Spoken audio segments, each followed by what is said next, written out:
ANM ನ್ಯೂಸ್ಗೆ ಸ್ವಾಗತ. ಜೀವನದಲ್ಲಿ ಜಿಗುಪ್ಸೆ, ಪೇಂಟರ್ ಆತ್ಮಹತ್ಯೆ.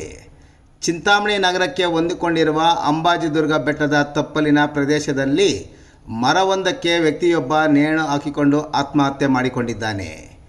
ಆತ್ಮಹತ್ಯೆ ಮಾಡಿಕೊಂಡ ವ್ಯಕ್ತಿಯನ್ನು ನಗರದ ವೆಂಕಟಗಿರಿ ಕೋಟೆ ಬಡಾವಣೆಯ ನಿವಾಸಿ ಪೇಂಟರ್ ಕೆಲಸ ನಿರ್ವಹಿಸುತ್ತಿರುವ 36 ವರ್ಷದ ಹನುಮಂತ ಬಿನ್ ರಾಮಾಂಜನಪ್ಪ ಎಂದು ಗುರುತಿಸಲಾಗಿದೆ. ರಾತ್ರಿ ಮನೆಯಿಂದ ಊಟ ಮಾಡಿ ಬಿಡುತ್ತಿದ್ದ ತುಂತುರು ಮಳೆಯಲ್ಲಿ ಛತ್ರಿ ಹಿಡಿದುಕೊಂಡು ಹೊರಕ್ಕೆ ಹೋಗಿ ಬರುವುದಾಗಿ ಹೋದವನು ರಾತ್ರಿ ಮನೆಗೆ ವಾಪಸ್ಸಾಗಿಲ್ಲ. ಇಂದು ಬೆಳಗ್ಗೆ ತಪ್ಪಲಿನ ಪ್ರದೇಶದ ನಿವಾಸಿಗಳು ನೇಣು ಹಾಕಿಕೊಂಡಿರುವುದನ್ನು ಕಂಡು ಮೃತನ ಕುಟುಂಬದವರಿಗೆ ಮಾಹಿತಿ ನೀಡಿದ್ದಾರೆ. ವಿಷಯ ತಿಳಿದು ಗ್ರಾಮಾಂತರ ಠಾಣೆಯ ಪೊಲೀಸರು ಸಹ ಸ್ಥಳಕ್ಕೆ ಧಾವಿಸಿದ್ದಾರೆ. ಮೃತನಿಗೆ 2 ಹೆಂಡತಿಯರಿದ್ದು, ಮೊದಲನೇ ಹೆಂಡತಿಗೆ 2 ಹೆಣ್ಣು ಮತ್ತು 2 ಗಂಡು ಮಕ್ಕಳು ಸೇರಿ 4 ಮಕ್ಕಳಿದ್ದರೆ, ಎರಡನೇ ಹೆಂಡತಿಗೆ ಮಕ್ಕಳು ಇಲ್ಲವೆಂದು ಪೊಲೀಸರು ತಿಳಿಸಿದ್ದಾರೆ. ಆತ್ಮಹತ್ಯೆಗೆ ನಿಖರ ಮಾಹಿತಿ ಗೊತ್ತಿಲ್ಲ.